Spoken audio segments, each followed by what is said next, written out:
JSON output mode lets you edit, manipulate, and create new data using powerful n8n expressions and methods. JSON is how n8n works in the first place. In this tutorial, I'll take you from JSON 0 to JSON Pro within no time. If you're new here, my name is Karthik and I'm making practical n8n tutorials for beginners, so make sure you follow along and let's get started. I've prepared a sample Google Sheets. You can copy this to your drive and you can use this and follow along in this tutorial. I'll go to n8n, I'll click on create workflow, I'll add a manual trigger, I'll click on plus. Let me just pull in the Google Sheets that I've created. I'll click on get rows in the sheets. By the way, all the links and instructions are in the description. I'll choose get rows, get employees sheet, and get top employees data. You can click on test step to see it's working.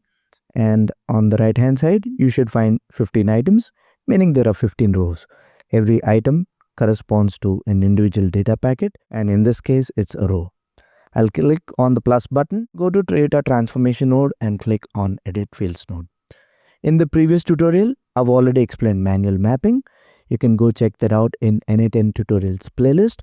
But for now, let's click on JSON mode and understand the fundamentals of JSON. JSON stands for JavaScript Object Notation, and there are 5 fundamental data types in JSON. The first one is string, the second one are numbers, the third ones are Boolean values, the fourth ones are objects, and the fifth ones are arrays. And I'll show you something cool in just a bit. So when you pick JSON mode, you'll find these values. You can delete them.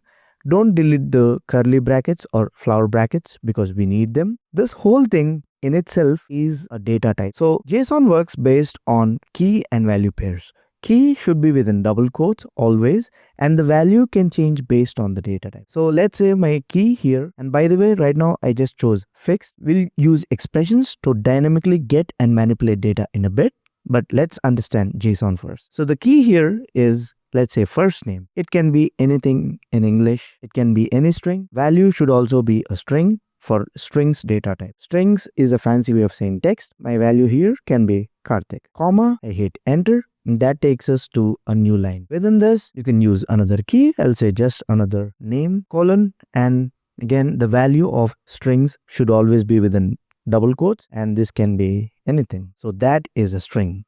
And if you go to schema, if you find alphabet A, that means it's a string. I can actually click on test step, and in the output, if I go to schema, you can see that it's showing us A, which means both of them are just strings.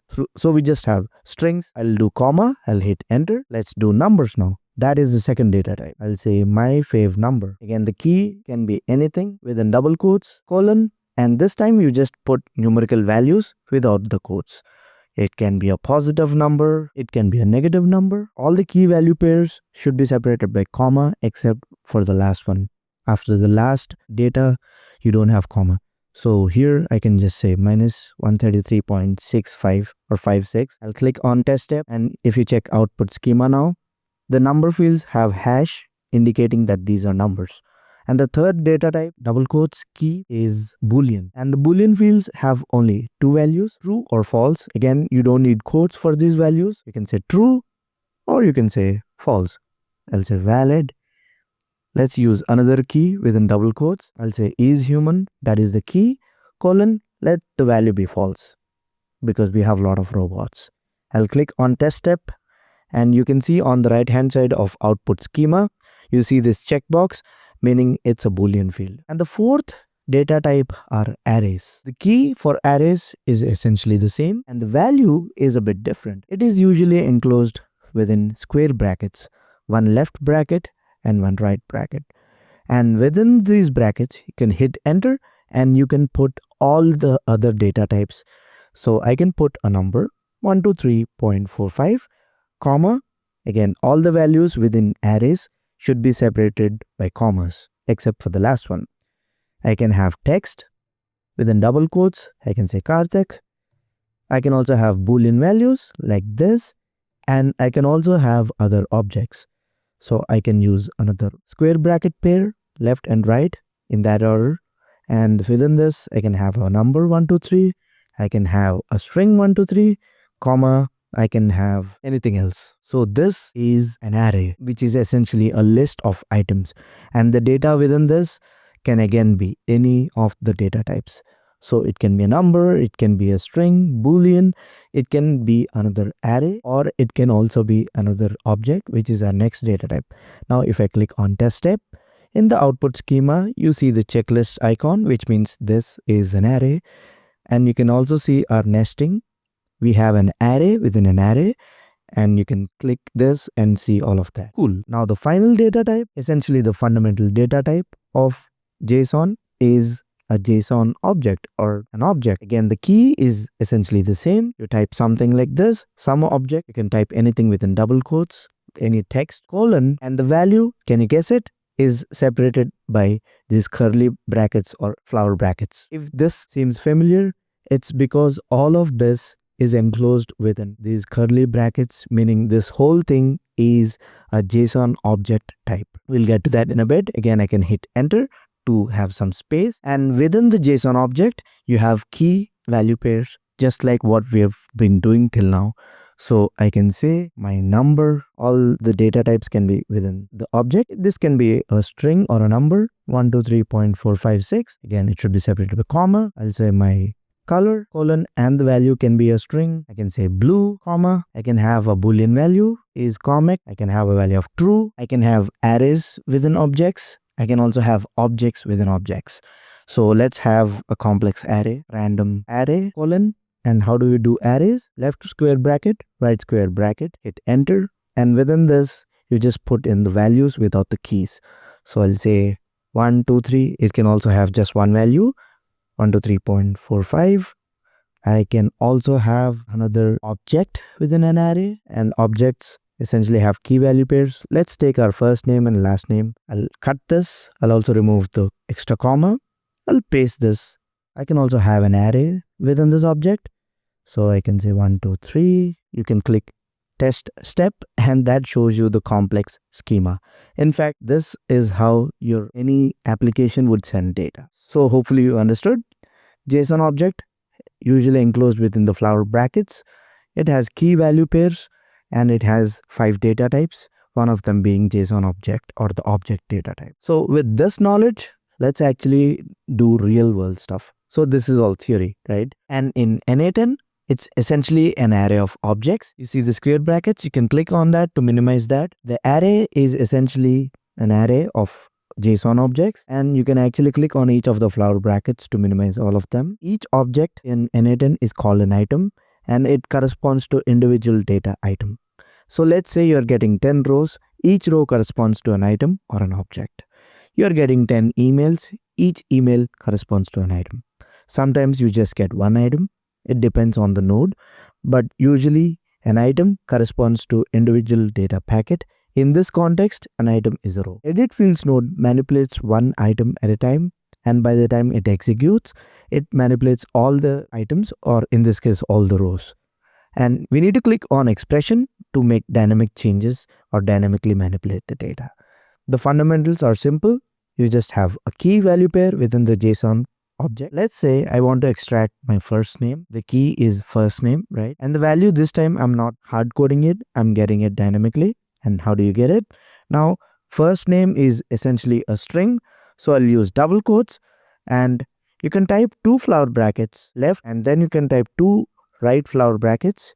You get this. And in the middle, you just type $, and you get suggestions, .json. What is happening? Well, when you do .json, n8n is getting one item at a time. In this case, it's getting one row at a time. And you also see the preview here. And when I say dot, it's getting all the values with those keys. When I'm saying $json.name, it's essentially getting value of the key name. In this case, for the first item or for the first row, it's Alice Jenkins. You can click on this arrow to see how the first name changes based on the row. You can also just enter the row number like so. Let's come back to the first one. So essentially, this is how you access input data. You say within flower brackets, $json dot, and then you use the field you want to manipulate. Now I want to manipulate name. How do you manipulate it? You just use dot again, And you can use your arrow keys, up and down arrow keys, to navigate between different methods. The thing I want to do is to split. You can use ChatGPT to get this expression. Don't worry, I'll show you the prompt in a bit. Just use a space as a separator. Since this is an array, if you want to access individual elements in the array, you just do, when I do 0, it's essentially getting the first name. Since this is a string, this whole dynamic value highlighted in this green color is within the double quotes. I'll do enter, tab, let's do last name now. Key is again within double quotes, last name, colon, even this is a string, so we have double quotes, and you can see the preview for different items by clicking here. You can also click this to maximize this whole screen. Again, since this is a string, it should be within double quotes. Instead of typing the flower brackets and all of that manually, you can actually click and drag your name and just drop it between the quotes. That will automatically pull the value using drag and drop. Or you can just manually type these flower brackets and get that. Again, before the ending brackets, just type dot to access all the methods based on the data types. Since we're dealing with strings, it shows you all the methods that you can apply to the strings. These are all built-in methods and they do what you want. I want to split it again using space. Let's do 1, which will essentially get us our last name. So you can see the preview. Again, you can click between these arrows to see the preview for different items or different rows. Let's stick with the first row, which is the 0 item. The next thing I want to get is the domain from which the email is sent. So I'll have a key called website, colon. Again, since this is a string, we need to have double quotes, 2 double quotes, and between that, I need to change the email data. So I'll click and drag the email right between the quotes and leave it, and that is automatically populated. Again, before the closing brackets, I type dot to see all the possible values or methods for this. And this time I just want to pick extract domain. You can hit enter or return key. It's getting the email first and it's applying this method on the email value that we're getting. And you can see the preview on the right hand side. That's a built-in function. We didn't write code. We're just using built-in methods. The next thing I want to check is if the email is valid or not. And what is the data type to check whether it's true or false? It's a Boolean value. So I'll say is valid, colon. Again, since this is a Boolean, we don't need double quotes. And since we're manipulating email data, I can click and drag email right there. And before the closing brackets, you can type dot and I can use my arrow to highlight is email. And by the way, when you highlight any of the functions, you can read all about them and with different examples. So I'll use my up arrow or down arrow to navigate and hit enter or return to select. And when I choose is email, it'll show the value true. Now, if I go to the Google Sheet and let me just mess up the email, I'll put some random characters in it. And when I click away, it's being saved. Now, if I click on back to canvas and click on test workflow, if you open up edit fields node now, for the first item, I can actually click this to maximize this. For the first item, this turns red. As you can see, the website is undefined, and for is valid, it's returning false value. But for other items or other rows, all the emails are actual emails, and that's why there's no problem with them. You can view your data as a table, as a JSON format, or a schema, which is essentially data type representation of your data. The same thing with your output node. Anyway, let me just fix this email.edu. Something like that. It's saved. Now I have to go back to canvas and click on test workflow again. You can click on JSON to view all your items. Now let's play with date. Dates in n8n are really fun. There's a special date and time node, but you don't really need it. Let's say I just want to calculate for how long this person has been our employee. So I can say employee for days. This can be the key. And now I just want to manipulate the date. So I can click and drag that within the flower brackets. I can type dot, and this time we need to change it to a special kind of object called datetime. So it automatically suggests that. Hit enter or return to select that. Now this string, which is essentially text, is changed to a special object or JavaScript object called datetime. You can hit dot and perform a lot of functions. So from here you can specify format, and if you hover over the preview of the format function, there's a formatting guide.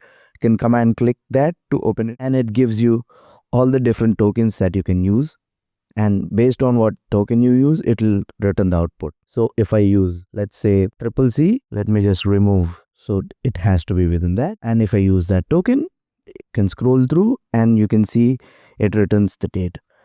But we actually want to calculate the number of days. I can say dot and scroll with my arrow, down arrow.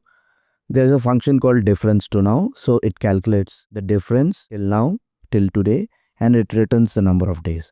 But we have a problem. If you look at the result, it is a negative number and it's not a proper value. It's a decimal number. So we need to fix that. How can we do that? Again, before closing brackets, just type dot. And whenever you're applying some methods, you may change the data type of the element. And based on the newly created data type, it will show you the functions available.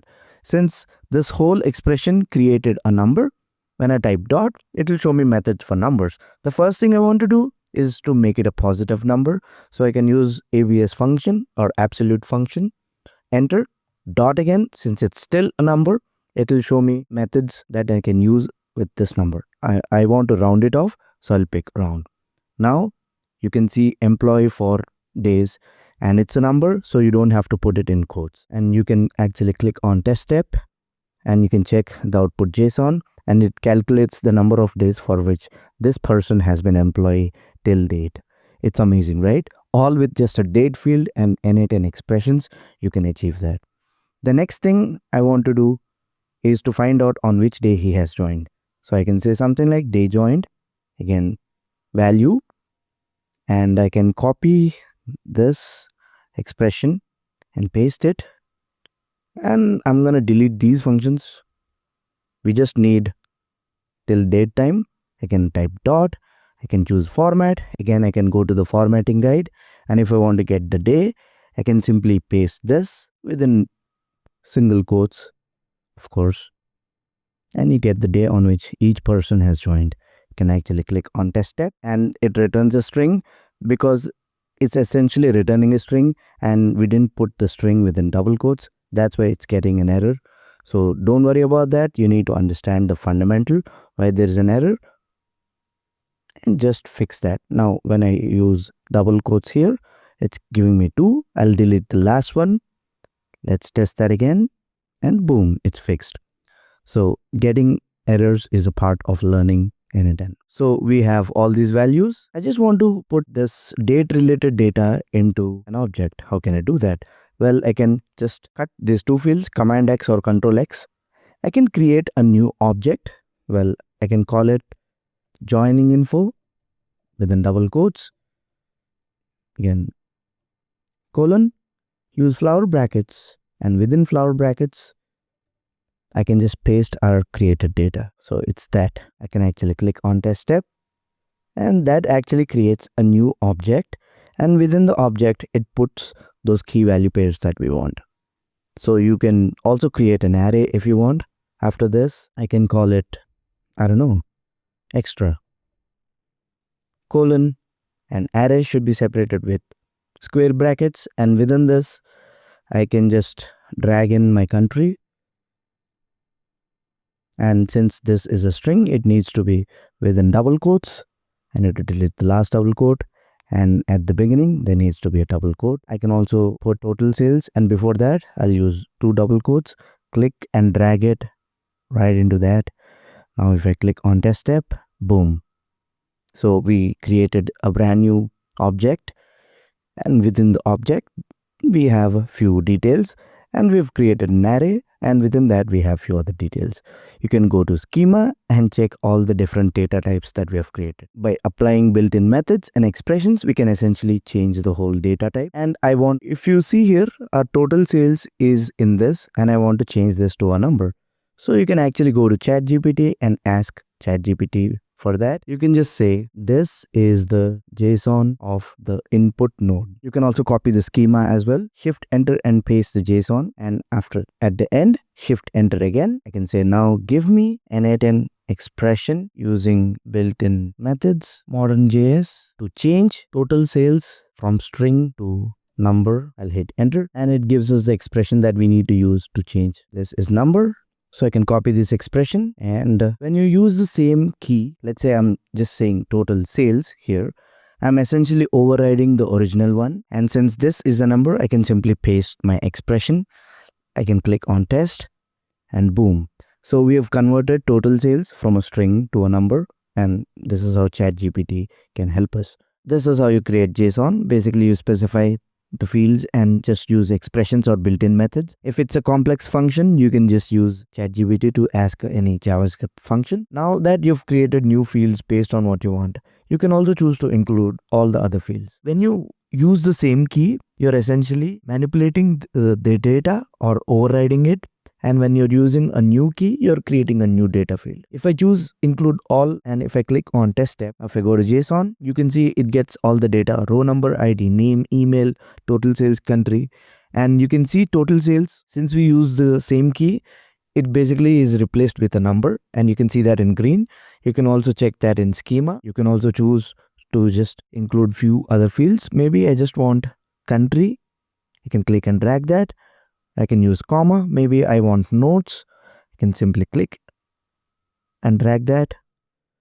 It just needs to be one comma. So along with our newly created fields, there'll be country and notes as well. If I click on test tab, you can see there's country, there's notes, and then we have all the fields that we have created till date using the functions. You can also choose all except, and you can choose which things you want to exclude.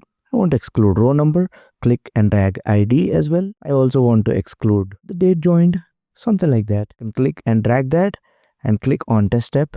Now those fields in the original field won't be included. All the other fields except these fields, including our brand new created fields, will be included.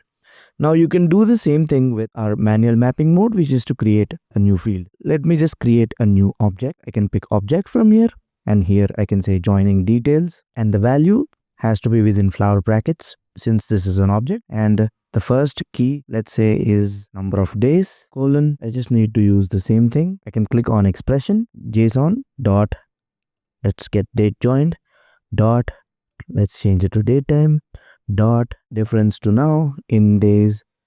Again, at the end, I can simply say dot, absolute, dot, round. I can also have another field. This needs to be another key value pair, day joined, JSON dot, date joined, dot, to date time, dot. I am just hitting dot, picking the function and hitting enter again. It's as simple as that.